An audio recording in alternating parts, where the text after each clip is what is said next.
สบายดีมื้อนี้ข้าพเจ้าทั้ง3คนจะมาเสนอบทโครงการจบสั้นปริญญาตรีของคณะวิทยาศาสตร์ธรรมศาสตร์ภาควิชาวิทยาศาสตร์คอมพิวเตอร์ซึ่งมีหัวข้อว่าระบบสนองข้อมูลการท่องเที่ยวลาวหรือภาษาอังกฤษว่า Lao Tourist Information System ซึ่งข้าพเจ้าเองมีชื่อว่าเท่าสมพรพรประดิษฐ์ข้าพเจ้าชื่อเท้ายอดพ่อเยี่ยมือข้าพเจ้าชื่อวิรยันท์วงศ์วิไลซึ่งอาจารย์นำพาในของบทโครงการคนขั้วนี้ซึ่งเป็นทางปอสมศักดิ์อินทศรและผู้ช่วยนำพาเป็นทางปอรัศมีจิตวงศ์ในหัวข้อที่ว่าวันนี้มี7หัวข้อซึ่งข้อที่1แมนจะกล่าวถึงความสำคัญของปัญหาหัวข้อที่2แมนจุดประสงค์ของการค้นคว้าข้อที่3แมนขอบเขตการค้นคว้าข้อที่4แมนประโยชน์ที่คาดว่าจะได้รับในการค้นคว้าในครั้งนี้ข้อที่5แมนวิธีในการดำเนินการค้นคว้า6แมนสถานที่ในการค้นคว้าเนาะแล้วข้อสุดท้ายข้อ7แมนระยะปฏิบัติงานซึ่งที่มี7หัวข้อที่เขาจะนำเสนอในมื้อนี้เรามาก้าวเข้าข้อที่1กันเลยเนาะข้อที่1นี้เราจะกล่าวถึงความสำคัญของปัญหาได้รู้กันดีแล้วว่าการท่องเที่ยวนั้นแม่นเศรษฐกิจหนึ่งแขนงการหนึ่งที่มีการขยายตัวอย่างว่องไวในปัจจุบันมีบรรดาหลายประเทศที่ให้ความสนใจและเอาใจใส่ต่อเวียกงานการส่งเสริมพัฒนาการท่องเที่ยวและในประเทศลาวเฮานั้นได้ถือเอาเวียกงานการท่องเที่ยวเป็นเวียกงานเศรษฐกิจปลายแหลมเพื่อพัฒนาเศรษฐกิจสังคมนั่นก็ย้อนว่าการท่องเที่ยวนั้นได้สร้างเวียกงานทำให้กับประชาชนอยู่ในของเขตเวียกงานการบริการและพร้อมกันนั้นยังได้ซุกโย่ใส่การลงทุนโดยทางกงและทางอ้อมลงทุนนี้ก็หมายถึงการลงทุนทางด้านธุรกิจ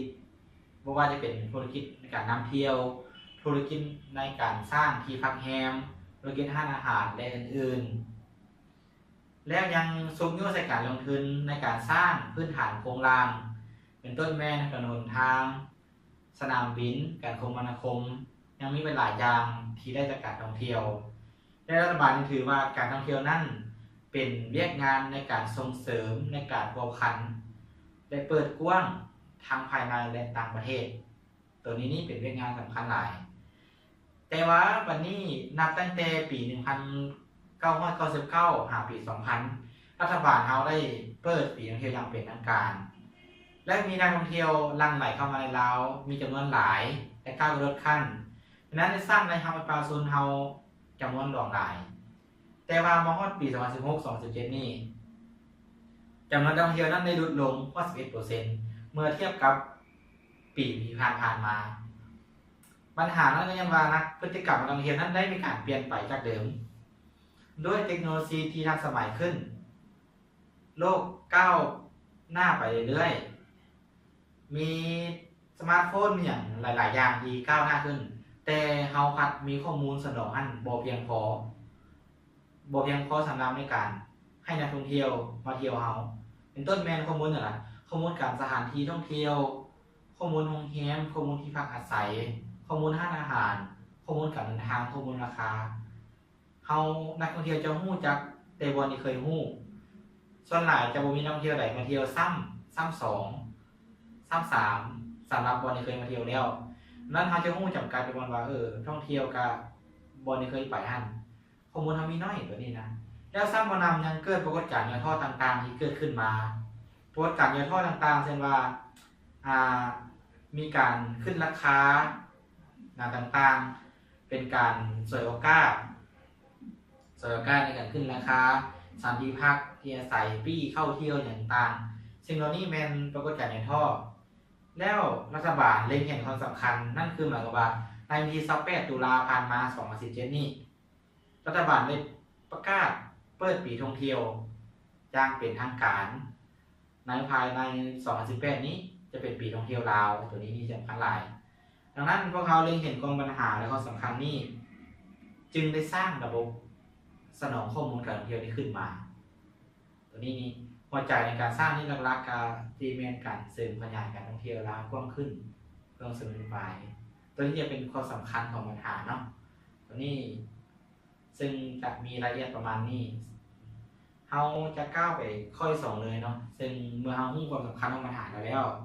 เราจะก้าวหาจุดประสงค์ของการค้นคว้าในข้อที่2หั่นจุดประสงค์ในการค้นคว้าหลักๆของเรานี่ตัวที่1แม่นเพื่อศึกษาค้นคว้าเวียกงานการท่องเที่ยวที่มีอยู่ในปัจจุบันนี้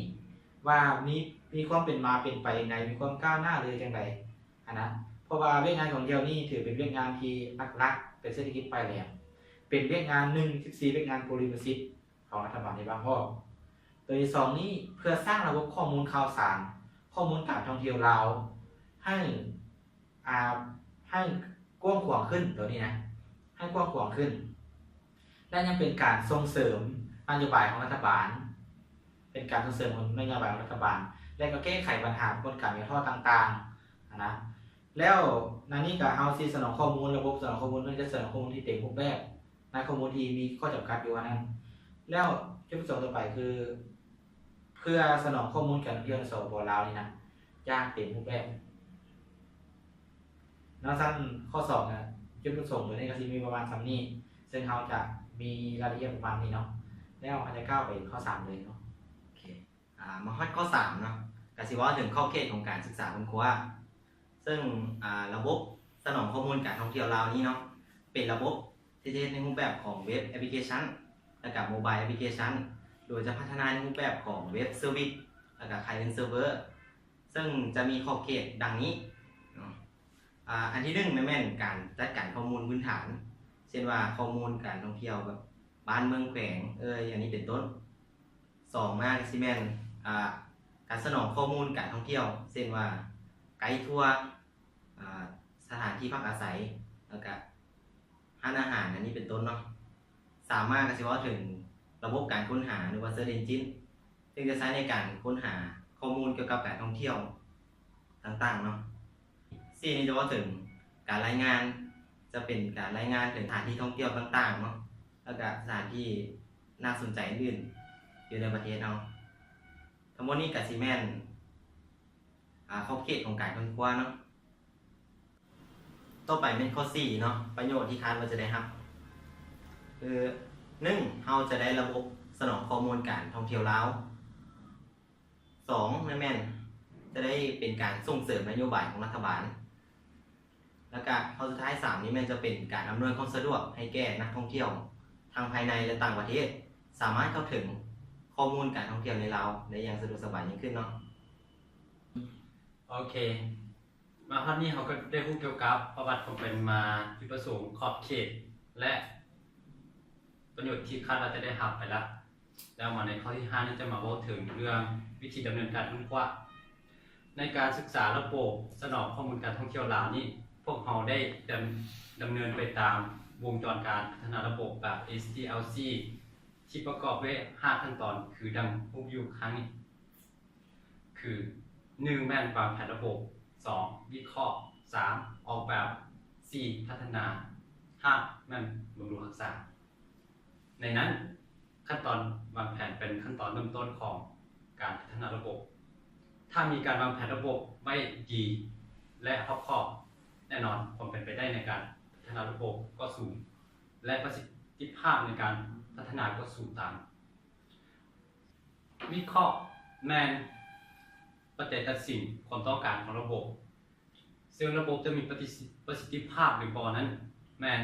ขึ้นกับการวิเคราะห์ดังนั้นนักวิเคราะห์จะสามารถวิเคราะห์ระบบได้ดีก็ต้องมีความเข้าใจเกี่ยวกับข้อมูลนักวิทยาศาสตร์และทุกส่วนที่เกี่ยวข้องกับระบบเก่าอย่างละเอียดจึงจะสามารถวิเคราะห์ระบบใหม่ได้ตรงกับความต้องการการออกแบบแม่นการเอาผลจากการวิเคราะห์นั้นมาออกแบบเป็นภาคส่วนที่ต่อกับผู้ใช้โดยแม่นหน้าตาของระบบนั่นเองอย่างเช่นว่าหน้าตาหน้าฟอร์มลักษณ์หน้าฟอร์มฟอนต์และแสดงผลข้อมูลการพัฒนาแม่นการนำเอาผลจากการออกแบบนั้นมาเขียนเป็นสูตรคำสั่งแล้วพัฒนาเป็นซอฟต์แวร์จริงที่สามารถเรียกได้ตามความต้องการการบำรุงรักษาแม่นการนำเอาซอฟต์แวร์ไปใช้เรียกจริงแล้วมีการซ่อมแซมในจุดที่บ่ดีหรือว่าในจุดที่ยังขาดตัวบกพร่องเพื่อ พื่อให้ซอฟต์แวร์ของเราสามารถใช้เรียบไปได้ตลอดและพัฒนาให้ดีขึ้นเรื่อยๆส่วนต่อไปนั้นจะเล่าถึงข้อที่6เนาะเป็นข้อที่เกี่ยวกับสถานที่การศึกษาค้นคว้าในสถานที่การศึกษาค้นคว้าของเรานี้ได้เลือกเอาอยู่2บอร์ดหลักๆคืออันที่1แม่นคณะวิทยาศาสตร์ธรรมศาสตร์ภาควิชาวิทยาศาสตร์คอมพิวเตอร์และ2แม่นกระทรวงแถลงข่าววัฒนธรรมกรมการท่องเที่ยวแห่งสปป.ลาวและสุดท้ายนี่แม่นข้อที่7เกี่ยวกับเรื่องตารางเวลาการศึกษาค้นคว้า โอเคเนาะมาฮอดขั้นตอนนี้ก็คือขั้นตอนสุดท้ายแล้วขั้นตอนสุดท้ายคือข้อที่7ข้อที่7นี่เราจะเล่าถึงระยะในการปฏิบัติในระยะในการปฏิบัตินี่เฮาก็สิอิงใส่ข้อที่ผ่านมาคือการปฏิบัติแผนของเฮาคือการเฮ็ดเรียนของเฮาคือสิอิงใส่ระบบของ SDLC ในการระยะการปฏิบัตินี่เฮาได้วางแผนตามตารางที่ปรากฏขึ้นมาให้เห็นอย่างละเอียดแบบนี้นี่คือตัวขั้นตอนที่1คือขั้นตอนวางแผนนี่เราจะวางแผนอยู่ช่วงเดือน12คือเมื่อเดือน12เลยจะวางแผนอยู่ตัวนี้ระยะที่2คือเป็นระยะในการวิเคราะห์ในการระยะวิเคราะห์นี่เราจะวิเคราะห์อยู่2เดือน2เดือนนั้นหมายถึงว่าเราจะวิเคราะห์แต่เดือน1หาเดือน2ระยะต่อไปแม่นระยะการออกแบบซึ่งเราจะเริ่มการออกแบบตั้งแต่กลางเดือน2หาท้ายเดือน3นั่นหมายความว่าจะออกแบบอยู่เดือนครึ่งแล้วระยะต่อไปแม่นการพัฒนานี้เขาจะลากยาวไปจนเกือบสุดนั่นหมายความว่าเขาจะพัฒนาตั้งแต่กลางเดือน3หาต้นเดือนของเดือน7ก็กว่าเอามัน2 มา 3 เดือนเนาะระยะในการพัฒนาเพราะว่าขั้นตอนนี้จะใช้เวลาดนเป็นพิเศษแล้วขั้นตอนต่อไปของสุดท้ายนี่คือการทดสอบนี่เขาจะเริ่มตั้งแต่เมื่อเขาสร้างซอฟต์แวร์ค่อนข้างจะสมบูรณ์แล้วเขาจะเริ่มทดสอบไปทันทีการทดสอบนี่เขาจะได้สร้างระยะการทดสอบนี่ประมาณเดือนปลายนั่นคือจะทดสอบตั้งแต่ต้นเดือนของเดือน6จนฮอดท้ายเดือนของเดือน7แล้วข้างจะท้ายมาแล้วเนาะแล้วขั้นตอนสุดท้ายนี่เมื่อเราสร้างซอฟต์แวร์สมบูรณ์แล้วตัวนี้นี่เราจะเป็นต้องสร้างเอกสารขั้นตอนในการสร้างเอกสารนี่เราจะสร้างเอกสารก็ต่อเมื่อมีการทดสอบอย่างค่อนข้างจะโอเคแล้วมาเฮียจะสร้างเอกสารในขั้นตอนนี้คือจะสร้างแต่เดือน6ไปหาเดือน7เกือบสุดเอกสารนี่สิกรองทางคู่มือบีนำไส้ทางพาหนะและก็คู่ไส้เข้าไปเนาะซึ่งข้อขั้นตอนนี้การนำเสนอเก็ตข้อก็ถือว่าเสร็จสมบูรณ์โอเคเนาะมาฮอดขั้นตอนนี้ในการนำเสนอมาทางหมดคือ7ข้อเพราะการนำเสนอมาค่อนข้างจะเกือบเสร็จสมบูรณ์เนาะมาขั้นตอนนี้แม่นเฮาสิกล่าวคำว่าขอบใจหลายๆนำบรรดากับอาจารย์ที่ปรึกษาอาจารย์นินันทาและก็อาจารย์ทุกท่านที่ให้คำปรึกษาเนาะเป็นยังไงในการคำตำหนิที่ส้มหรือมีคำถามใดก็สามารถฝากถึงพวกข้าพเจ้าทั้ง3 คนได้เนาะท่านนี้ขอกล่าวว่าขอขอบใจ